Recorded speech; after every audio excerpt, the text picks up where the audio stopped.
तो असर बराबर होगा। नमस्कार दोस्तों, लाल किताब ज्योतिष में आपका स्वागत है। देखिए, लाल किताब में एक कॉन्सेप्ट बताया है पंडित जी ने। लाल किताब में कहा गया है कि एक ग्रह ऐसा होता है जो हमेशा धोखा देता है दुगनी ताकत से। कहने का मतलब ये है, अगर खाना नंबर 10 में जो ग्रह होता है वो उसको लाल किताब धोखे का ग्रह कहती है, और उसका जो असर होता है वो अच्छा और बुरा, मतलब शक्की असर कहा गया है। वो अच्छा भी रिजल्ट दे सकता है और बुरा भी दे सकता है, और उसकी ताकत जो बताई हुई है दुगनी बताई गई है। और लाल किताब कहती है कि जब धोखे का ग्रह वर्षफल में खाना नंबर 10 में आ जाता है तो वो धोखा देता ही देता है। अगर 8 मंदा तो 2 गुना मंदा, और अगर 2 नेक तो 2 गुना उमदा। कहने का मतलब ये है, अगर 8वां घर मंदा होगा तो उसको 2 गुना बुरे रिजल्ट देगा, और अगर दूसरा घर अगर अच्छा होगा तो वो 2 गुना अच्छा रिजल्ट देगा। अगर दोनों तरफ बराबर हो तो अच्छा असर पहले और बुरा। ये लाल किताब 1952 का फरमान नंबर 8 का पन्ना है। इसमें लाल किताब क्या कहती है, जन्म कुंडली के ग्रहों का कोई ख्याल ना करेंगे। मतलब जन्म कुंडली में कोई भी ग्रह कहीं बैठा है उसका कोई ख्याल नहीं करना है, सिर्फ सूरज को हम जन्म कुंडली से लेंगे। केवल हमको सूरज को देखना है, और जन्म कुंडली के बाकी किसी भी ग्रह का कोई ख्याल ना करेंगे। कहने का मतलब ये है कि खाली सूरज पर ध्यान देना है कि सूरज किस खाना नंबर में बैठा हुआ है। देखिए, 1 से 12 तक का ये सीरियल नंबर बताए गए हैं। इस सीरियल नंबर में जब पेशानी के ग्रहों की तरतीब जिसे बोलते हैं, इसमें सूरज के बाद चंद्र, केतु, मंगल, बुध, शनि, राहु खाना नंबर 8, खाना नंबर 9, बृहस्पति, शुक्र और खाना नंबर 12।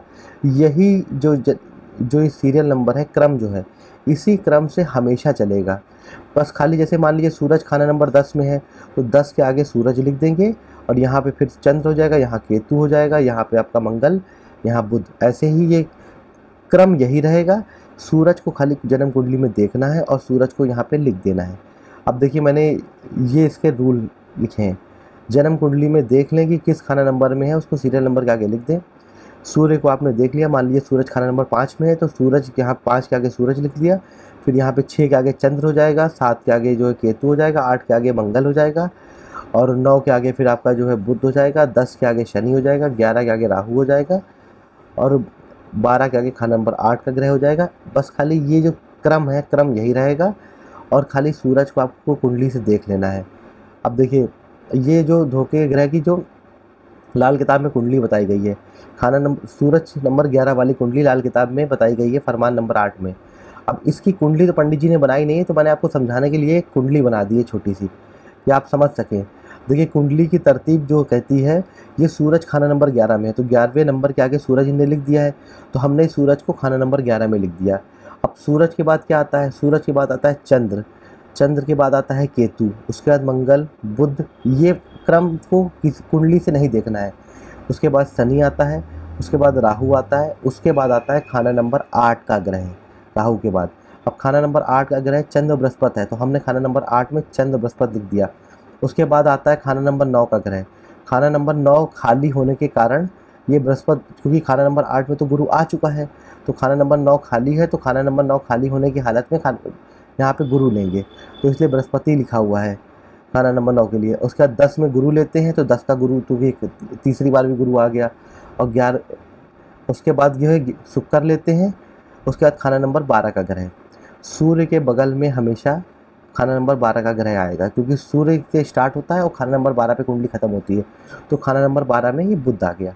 अगर ये आप समझना चाहें तो बृहस्पति इसमें 1, 2, 3 बार आया है। 3 बार इसलिए आया है क्योंकि खाना नंबर 8 में तो बृहस्पति था, और उसके बाद 9 में, खाना नंबर 9 में कोई ग्रह नहीं होता तो बृहस्पति लेते हैं, और उसके बाद बृहस्पति को लेना है, उसका शुक्र को लेना है, इसलिए जो है 3 बार बृहस्पति आया है। ये लाल किताब में सूरज खाना नंबर 11 वाली कुंडली है, जो पंडित जी ने कुंडली तो नहीं बनाई थी, तो उसको समझाने के लिए मैंने आपको कुंडली बना दी है। अब देखिए, एक और कुंडली के माध्यम से समझते हैं कि खाना नंबर धोखे का ग्रह का क्या असर होता है। देखिए, एक ये और कुंडली है धोखे का ग्रह। अब ये सूर्य खाना नंबर 10 वाली कुंडली मैंने बनाई है। अब इसके हिसाब से मैं उम्र के हिसाब से धोखे का ग्रह बताऊंगा। देखिए, इसमें लाल किताब में एक रूल है कि खाना नंबर 8 में कोई ग्रह ना हो तो मंगल शनि लेंगे, खाना नंबर 9 में कोई ग्रह ना हो तो गुरु लेंगे, और खाना नंबर 12 में कोई ग्रह ना हो तो गुरु लेंगे। ये 10 मैंने गलती से लिख दिया, खाना नंबर 12 है ये, तो गुरु ही ले देते हैं। ये मैंने कुंडली बनाई है। अब देखिए, इसमें क्या कहता है, सूर्य खाना नंबर 10 में है, तो हमने 10 के आगे जो ये नंबर चल रहे हैं 1 से 12 तक का, 10 के आगे हमने सूर्य लिख दिया, क्रम के आगे, सीरियल नंबर के आगे सूर्य लिख दिया। अब सूर्य के बाद वही क्रम चलेगा जो चंद्र है, फिर केतु है, फिर मंगल है, फिर बुध है, फिर शनि है, फिर राहु। अब ये बात आ गई खाना नंबर 8 का ग्रह। अब खाना नंबर 8 में देखिए यहाँ पे कौन बैठा हुआ है, खाना नंबर 8 में बैठा है मंगल, तो हमने खाना नंबर 8 में मंगल लिख दिया। उसके बाद आती है खाना नंबर 9 का ग्रह। अब खाना नंबर 9 खाली होने के कारण कोई नहीं है, तो हमने यहाँ पे गुरु लिख दिया। उसके बाद आता है गुरु और शुक्र, फिर खाना नंबर 12 का ग्रह। खाना नंबर 12 के ग्रह में राहु और गुरु बैठे हैं। देखिए राहु और गुरु, जुपिटर और राहु बैठे हुए हैं, तो राहु गुरु खाना नंबर 12 में लिख दिया।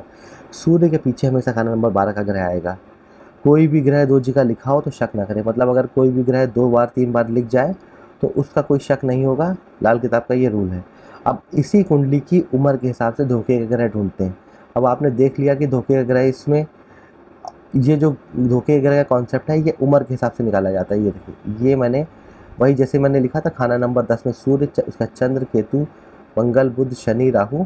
अब देखिए ये 1 से 12 साल मान लीजिए, तो 10वें साल जो है सूर्य धोखा देगा, 22वें साल सूर्य धोखा देगा, मान ली किसी की 34 साल की उम्र है तो उसको इस साल सूर्य धोखा देगा।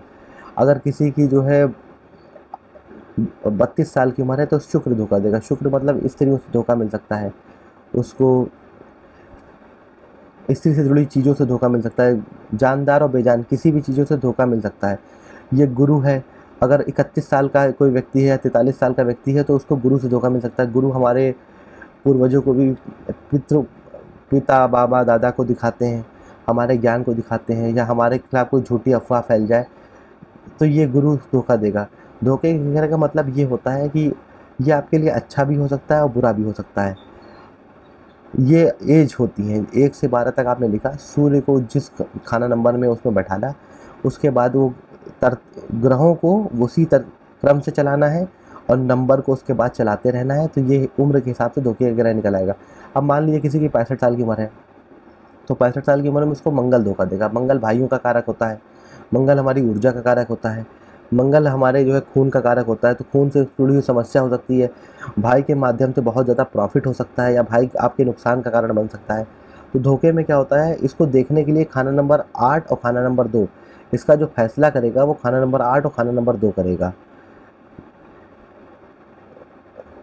ये पेशानी देखिए, फिर से मैं आपको समझा दूं, ये जो कुंडली में लिखा है इसमें जन्म कुंडली के किसी भी ग्रह का कोई ख्याल नहीं करेंगे, केवल सूर्य को उस क्रम में लिख देंगे और उस क्रम के आगे से, मान लीजिए खाना नंबर 3 में सूर्य बैठा तो यहाँ सूर्य लिख करके फिर यहाँ पे चंद्र, केतु, इसी क्रम को आगे बढ़ाते चले जाएंगे। सूर्य का खाना नंबर को ध्यान रख करके उस नंबर के आगे, सीरियल नंबर के आगे सूर्य को लिख देंगे और क्रम को बढ़ाते चले जाएंगे।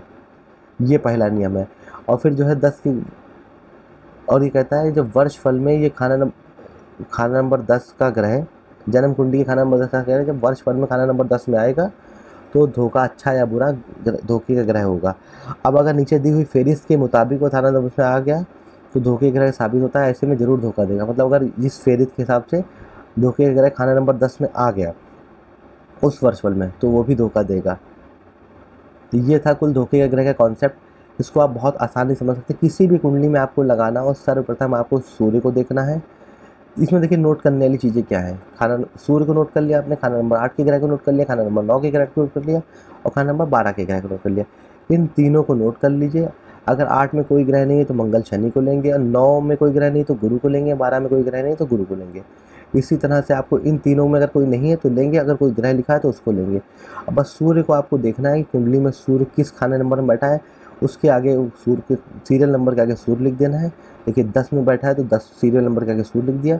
उसके बाद ये पेशानी की जो तरतीब है, ये तरतीब जैसे ये जो क्रम है, इस क्रम को आपको हमेशा याद रखना है। इसी क्रम के हिसाब से आपको हमेशा चलना है। सूर्य के बाद चंद्र ही आएगा हमेशा, उसके बाद केतु ही आएगा, उसके बाद मंगल ही आएगा, उसके बाद बुध ही आएगा, उसका शनि आएगा, उसका बाद राहु आएगा। उसके बाद ये खाना नंबर 8 का ग्रह में कुछ चेंजेस हो सकते हैं। अगर ग्रह होता है तो ग्रह लिखना है, नहीं होता है तो मंगल शनिचर लिखना है। अगर 9 में कोई ग्रह बैठा होता है तो उस ग्रह का नाम लिखना है, और नहीं होता है तो गुरु लिखना है। उसके बाद गुरु लिखना है, इसका शुक्र लिखना है। खाना नंबर 12 में कोई ग्रह बैठा हो तो ग्रह लिखना है, नहीं तो फिर गुरु लिखना है। इस तरह से आप कोई भी ले सकते हैं। और जो पंडित जी ने कुंडली बताई है, तो ये मैंने आपको एग्जाम्पल के तौर पर दिखा दिया कि इस कुंडली के माध्यम से आप समझ सकते हैं कि इस कुंडली में जो बेसिक जानकारी है वो 3 ग्रहों की होती है। खाना नंबर 8 के ग्रह की, खाना नंबर 12 के ग्रह की और खाना नंबर सूर्य। इसमें सूर्य की, खाना नंबर 8, खाना नंबर 9, खाना नंबर 12, इन 4 खानों की जानकारी होती है। जो धोखे के ग्रह को ढूंढने के लिए 4 ही ग्रहों को ढूंढा जाता है। इन 4 ग्रहों की जानकारी की जो लाल किताब में जितने भी कुंडलियाँ बनाई गई हैं धोखे के ग्रह के लिए, एक खाना नंबर 12 की, सूरज 12 की कुंडली बनाई गई है, तो उसमें खाली क्या होगा, सूर्य खाना नंबर 12 में लिखा हुआ है बस। और उसके बाद जो है वही आपको एक क्रम यही चलाना है, केतु मंगल बुध शनिचर राहु खाना नंबर 8, खाना नंबर 9 और गुरु शुक्र खाना नंबर 12, बस इसी क्रम से हमेशा ध्यान रखना है, तो आप धोखे के ग्रह निकाल देंगे। अब धोखे के ग्रह का कुंडली में क्या इस्तेमाल होता है इसके संबंध में आपको अगले वीडियो में बताऊंगा। आज के लिए बस इतना ही, धन्यवाद। अगर आपको मेरा वीडियो अच्छा लगे और थोड़ी जानकारी उपयोगी लगे तो आप मेरे चैनल को सब्सक्राइब करें, मेरी वीडियो को लाइक करें। मैं इसी तरह से नॉलेजेबल वीडियो बनाता रहूँगा।